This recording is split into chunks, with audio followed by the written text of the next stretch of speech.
Hello, I am here for the final installment of my blog about sign language interpreting, deconstructing the myth of neutrality by Melanie Metzger.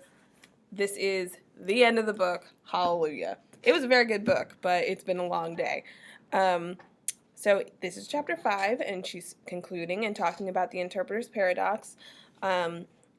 She says that interpreters contribute to discourse in two forms. They're either relaying or they're doing some interactional management, which means, well, relaying would be them just taking what one person says and giving it to the other person in a different language.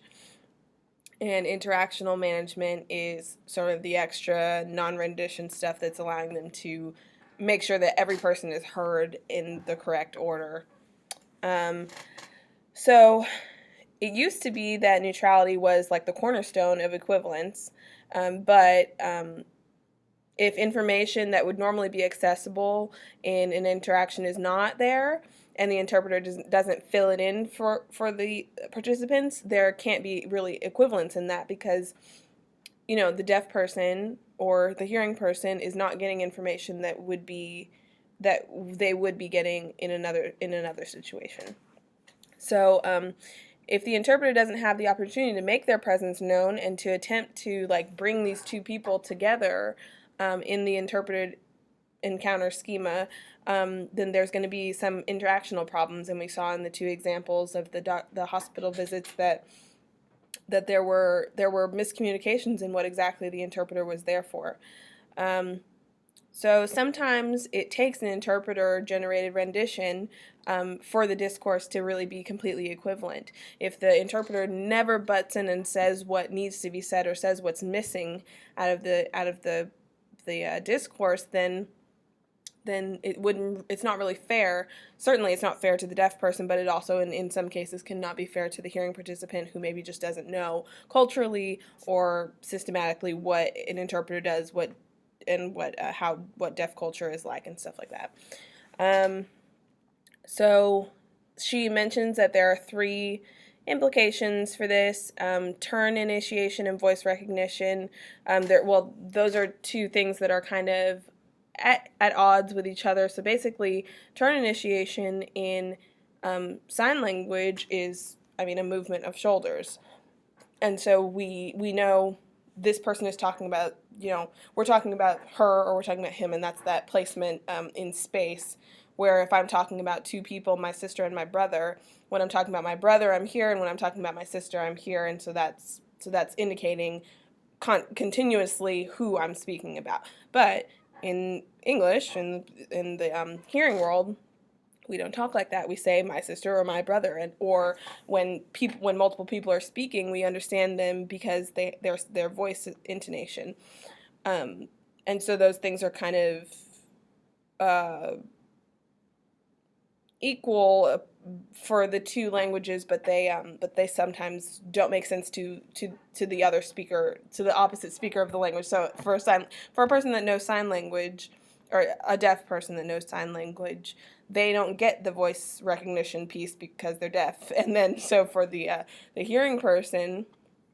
who doesn't know sign language, they're not going to understand the turn initiation, even if it's continuous. That's not a concept that's consistent in hearing culture. Also, she talks about identifying participant roles.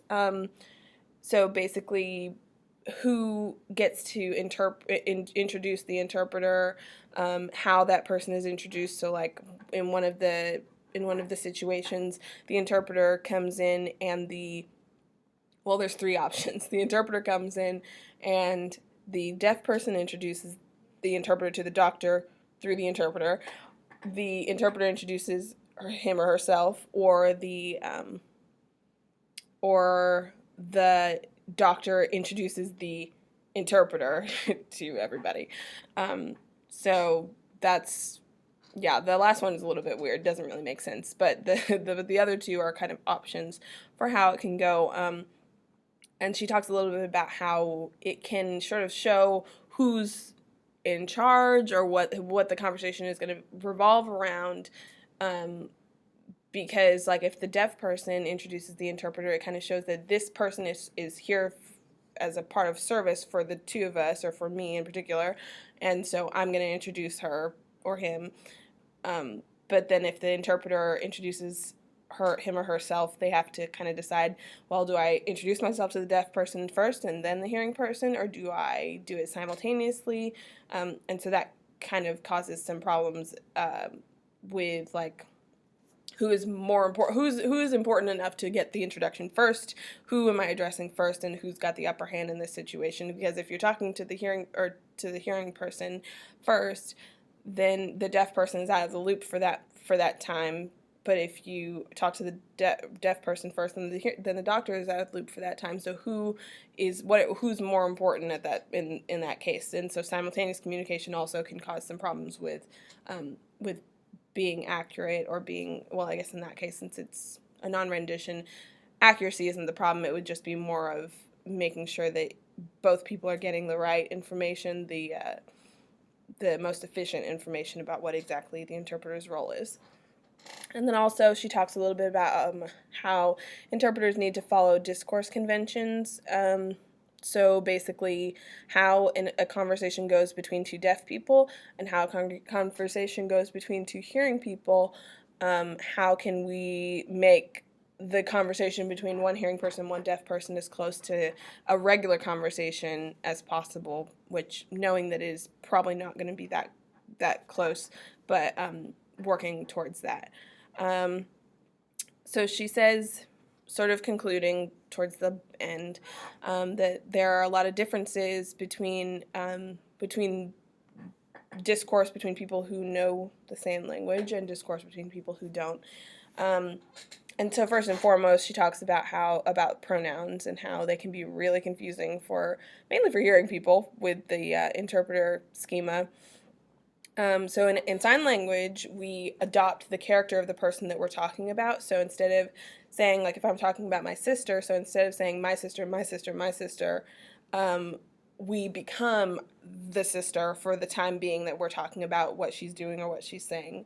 So it's very active. It's very descriptive, in that it's not like, my sister told me, she said this, she did this, she did this. We kind of just become her for the time being in some cases.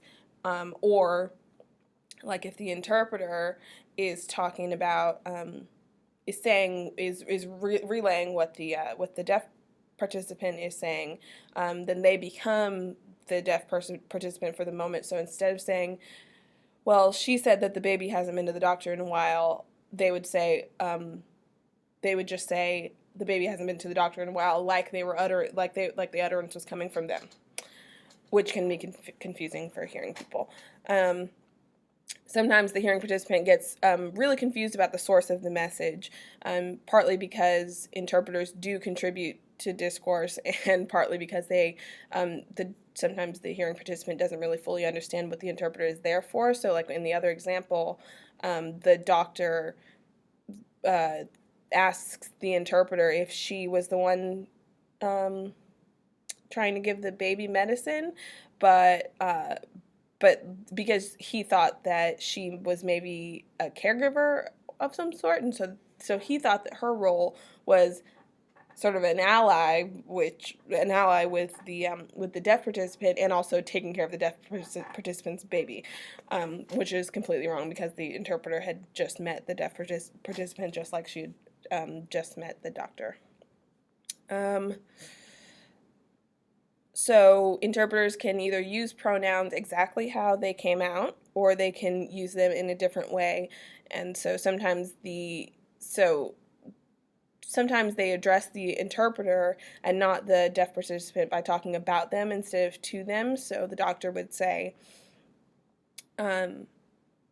is she ready to go now? And then like the interpreter would have to say either, is she ready to go now, or are you ready to go now? And so the pronoun changes, and that matters, as she fleshes out later in the chapter. So she asks, how is the interpreter supposed to say that? What's the right way to handle that? So if the interpreter knows that if the deaf person knows that she's being talked about instead of being talked to, then she might want to say something about that and make that right, because it's not really, that's not really, because the deaf person may feel like they're not a part of the conversation, but that they're being spoken about instead of being, being a member, being a ratified member of that conversation. So if the interpreter changes the pronoun without notifying the deaf person that they're being talked about in this case, not only does the doctor continue to not know that that's not right, but the deaf participant kind of loses some power in that situation, and in that case, the interpreter is not being neutral. The interpreter is being purposefully withholding of information. So she goes on to talk about how an interpreter just can't be seen as just a person reporting information all the time, because the sign language as a manual language is completely different. And so an interpreter is creatively constructing a dialogue, not just spitting back out word for word what they're saying, and that would be a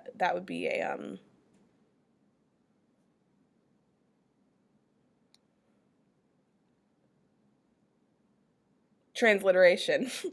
And so if the hearing person, or if the deaf person wants a transliteration, which is rare, then they can have that. But people that know sign language and that appreciate the language for what it is, the sentence structure, the movement, the use of space, all those parameters, it's not going to be anything like what was received. So a complex sentence or a complex question that comes from a hearing person will be fundamentally different in sign language, and so that unto itself shows some creativity on the interpreter's part, and so the conduit thing is like not gonna happen.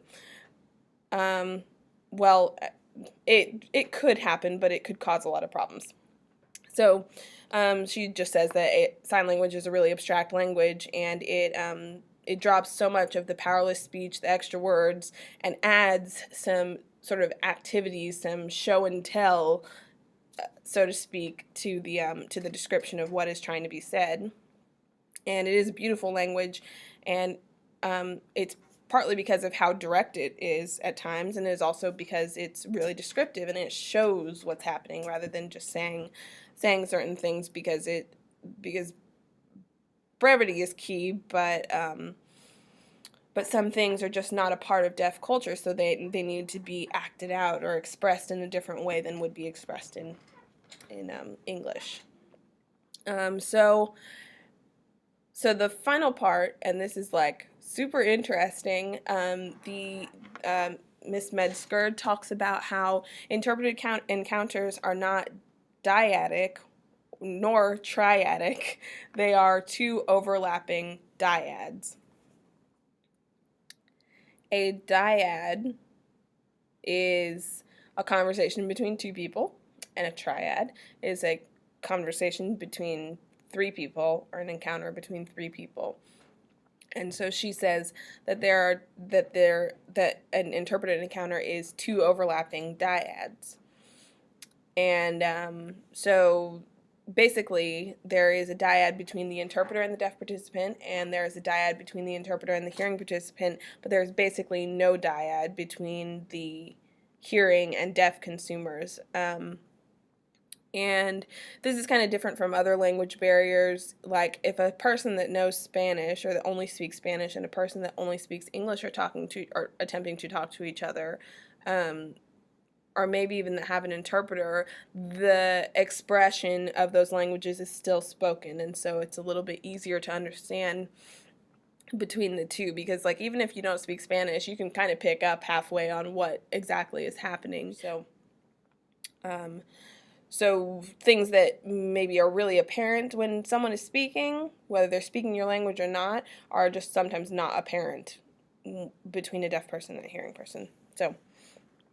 So sometimes a hearing person, when they're speaking and maybe the deaf person is trying to cut in or take a turn, they may not even know that that's happening. Like, they may not even know, if they're not facing them, they may not even know that the deaf person is trying to say something. So it's unless they're like someone gets their attention. So that's sort of a fundamental difference. I mean, if a person speaks Spanish and a person speaks English, and the Spanish speaking person needs someone's attention, all they have to do is say, hey, you know. But if a deaf person is trying to cut in and take a turn, but the hearing person can't see them, then, I mean, they're basically unheard. And so that's sort of the fundamental difference, I guess. But so the dyad comes in where, like, for example, the doctor gets confused about the interpreter, thinking that the interpreter is a caregiver. And that sort of shows that the hearing person and the deaf person are not communicating. The hearing person is communicating with the interpreter, and the deaf person is communicating with the interpreter, and then that's how the information is getting across. It's not, I mean, and it's kind of like sad, but it's not happening between the hearing person and the deaf person.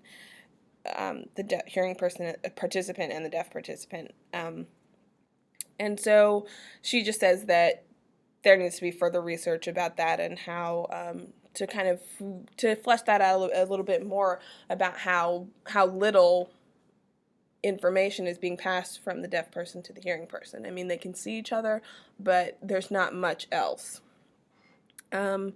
So she says that some of the implications for medical encounters are that interpreters should keep up with research about how to handle mismatched schemas, and they should be a little bit more aware about implications of footing choices.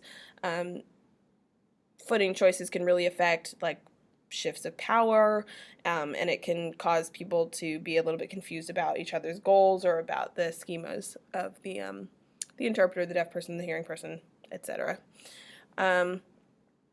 And that interpreters should always work towards understanding and spreading sort of the gospel of the overlapping dyads thing, because this can really help with, like, turn taking and consecutive interpreting, because if all the participants understand that that the interpreter is basically facilitating this communication, there's not going to be, there would be less of people trying to fight for power or fight for their turn, when they understand, okay, it's my turn to say something, then the interpreter has their time, and then the deaf person has their time, and then the interpreter has their time, and then it kind of goes a little bit swifter, if everybody understands that. But if nobody knows that, then it doesn't. So for education, she says that one of the implications is that students should be really taught more about code choices and ratification of participants. Sometimes it's easy for, I mean, even in the one example that she showed us, it's easy for the hearing people, the interpreter and the hearing participant, to exclude the deaf person out of their own conversation, their own medical interview, just by the hearing person talking about the deaf person instead of talking to the deaf person, and the interpreter not expressing that, okay, the doctor is talking about you, not to you, he doesn't get it. And so that can really diminish the power of the deaf person in their own situation. You know, when hearing people go around and they go to their appointments and stuff, there is a one-on-one, a dyad going on there, and so there's not so much of there's less of a loss of power. There's less of a feeling that we're being talked about than that we're being talked to, that we're being explained to. You know, so like I remember being young, being a child, instead of the doctor talking to me, because I've got nothing to do with anything really, the doctor would talk to my mom, and I felt so left out. You know, I felt really diminished. And as I grow up, and sometimes my grandparents talk about me while I'm in the room, it's like, come on, I'm here. You need to talk to me about me. And so that can be really hard, and I can imagine how hard it could be, and to experience that for your whole life. So in her conclusions, she talks about how first and foremost, interpreters do influence interactive discourse. There's no doubt about it. So this conduit thing about, interpreters have nothing to do with anything. They're just there to relay the message. It's just not real. And even if the idea is pure in spirit, it's not wise, because there's a lot more at play, and there's a lot to lose in a lot of situations with where an interpreter is trying to assume this conduit role, but there are things that are just being unsaid that need to be said sometimes, and because a lot of hearing people don't understand, first and foremost, how to deal with an interpreter, and secondly, how to deal with a situation where there is the overlapping dyad thing.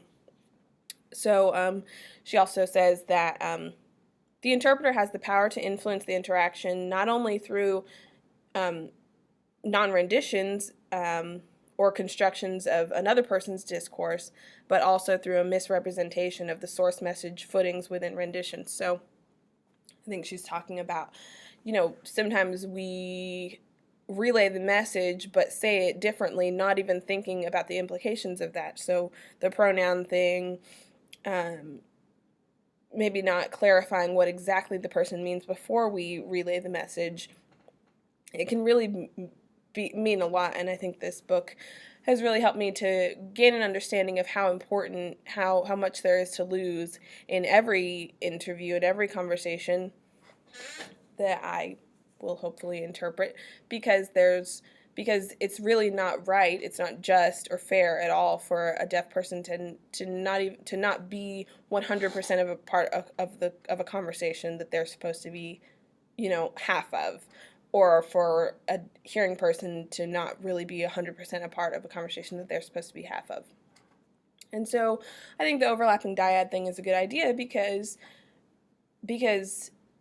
in that way, instead of being only 1/3 of the conversation between an interpreter, a hearing participant, and a deaf participant, there's still 1/2, because there's the doctor is 1/2 and the interpreter is 1/2, and then the hearing or the deaf person is 1/2 and the interpreter is 1/2. And so that way it's a little bit more fair, because the interpreter, and I mean, I hate for it to be like all in their hands, but the interpreter understands more of both cultures and both situations, both languages, and can facilitate the conversation a little bit better, but without being too forceful. So it was a really good book. In retrospect, I really liked it. It was a lot of research, which I hate, but it was interesting still. And I think it was a good look at how neutrality is truly a myth, and how even the smallest things, I mean, the littlest things, is, down to the interpreter introducing himself. I wouldn't have not even thought about that. That can be really big in establishing the groundwork for how an interaction, how a discourse is going to go. And I think that the interpreter has a huge responsibility, bigger than, I mean, even in basic situations that we really wouldn't think. The interpreter has a big responsibility to get a message across to deaf people or to hearing people without messing it up and without causing psychological problems with the message. Down to saying him or saying I, or saying, talking about someone to talking to them. That's so important, and that can be really damaging to continually be talking about someone in their own presence. That's just, I mean, I hate that. So so it was a really good book, and I'm excited to talk about it and look at it ethically from a biblical perspective, or not, through the lens of my course on biblical heritage. So thank you so much for watching my blog. Once again, Sign Language Interpreting, Deconstructing the Myth of Neutrality by Melanie Metzger. It is an excellent book. Thank you. So the big question for my final blog comes from Metzger herself. And the question is, should interpreters pursue full participation rights within interpreted encounters? Or should interpreters attempt to minimize where possible their influence within interpreted interactions? And this is the paradox of neutrality, basically. So this really sums up the book, and hopefully we can come to some answers through the next 4 blogs.